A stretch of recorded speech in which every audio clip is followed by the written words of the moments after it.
to Convo Fango. Today we are joined by the cast of From. We've got Harold Perrineau, Catalina Sandino Moreno, and Eion Bailey. Thank you guys for joining us today. Yes. You're welcome.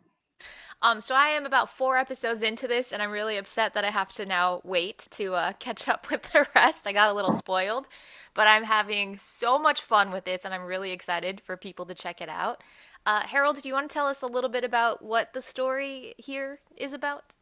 Oh, okay. So our show From is about a small town anywhere that people find themselves there and cannot find their way out. And so this is the story of these people trapped in this town, and they are also being hunted by something in the woods that surrounds them. That's the basic premise of our show From. So one of those things would be terrible enough, but we're having like these two mashup things where you're like Exactly. like stuck here but There are hunted. monsters. Yeah, that's Yeah. us. And P.S. There's monsters that are out for your soul and your blood. Okay. Exactly.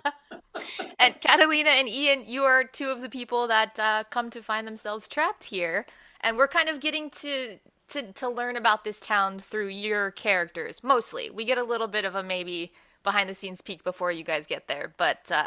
What was that like for you guys, like when you read this script initially? Were there moments that scared you just from reading it? Hmm. Oh, definitely. I mean, definitely. It was there were moments where I was I needed to know what was happening in the next episode because it was just such a cliffhanger. It's so well written. It's so good. And the character development, you can see it from the writing. I mean, it's such a good kind of writing that you can feel the characters on the writing. And when you see the person actually embody that character, well, of course, it's even better.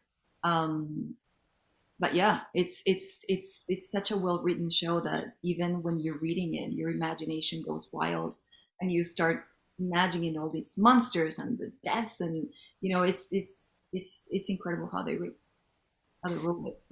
And to that writing, there's a moment that I think it's Harold, Boyd, and the character of Kenny, his deputy, and they're talking about chess. And Kenny says to him, these creatures, they don't move fast. And he's hypothesizing, like, what is the reason for that? Why don't they move fast? And they kind of come to the conclusion that because they don't need to.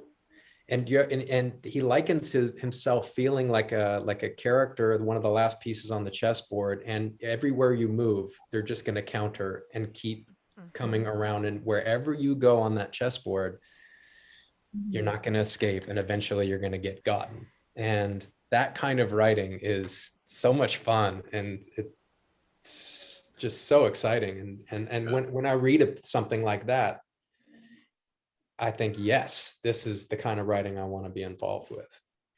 That was such a great moment. Yeah, because it was just so chilling, right? Like to me, the scariest, zombies to me will always be terrifying. And then people make the argument of like, well, they're slow and they're this. And I'm like, yes, but it represents like such hopelessness. Like no matter what you do, you can only outlast them for so long. And I feel like anything that has that like just is so chilling to me because it's like, maybe you kind of have the upper hand for a little bit or you think that you do, but it's like they're always in hot pursuit and they're so confident in that and you're so screwed that they don't need to be able to do this quickly.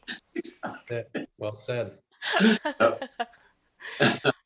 Another really fun element of this also, okay, first of all, this is way more brutal than I was expecting it to be, and I say that in like the most complimentary fashion. Like I was like coming from Fangoria. yeah, exactly.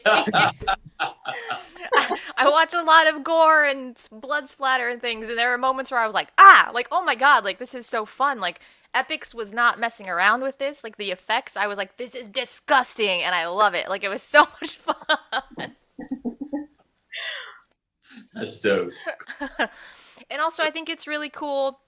The pacing of this is really fun. Like, we don't have to wait a million episodes completely seeped in mystery and in the dark about like what is happening. Like we get kind of pieces of this puzzle very early on and we're collecting more pieces as we go.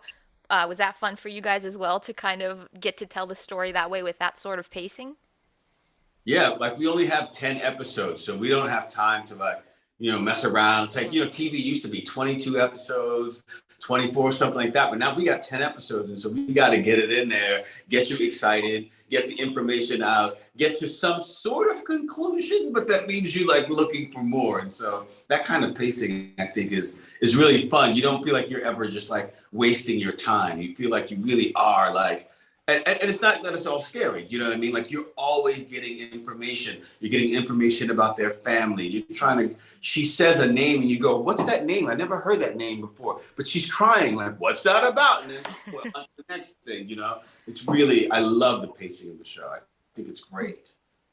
And to see the character development simultaneously with a mystery being unraveled is really a terrific thing in this format of 10 episodes. We're learning about people's lives, and therefore we're learning hopefully about the human condition and human psychology while unraveling a mystery, which it touches two points of serious interest for people as far as an audience goes, and does it effectively with both so far.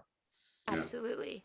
And each of you are kind of a mystery within this larger mystery too, which is really fun, right? Like, and then for every answer I get, I then have a new question by the end of the episode. Exactly right. That's good writing, man. That's great. Really fun writing. You feed me and then you take it away and set it up for the next one. And then I get another bite and then I'm like, oh, come on.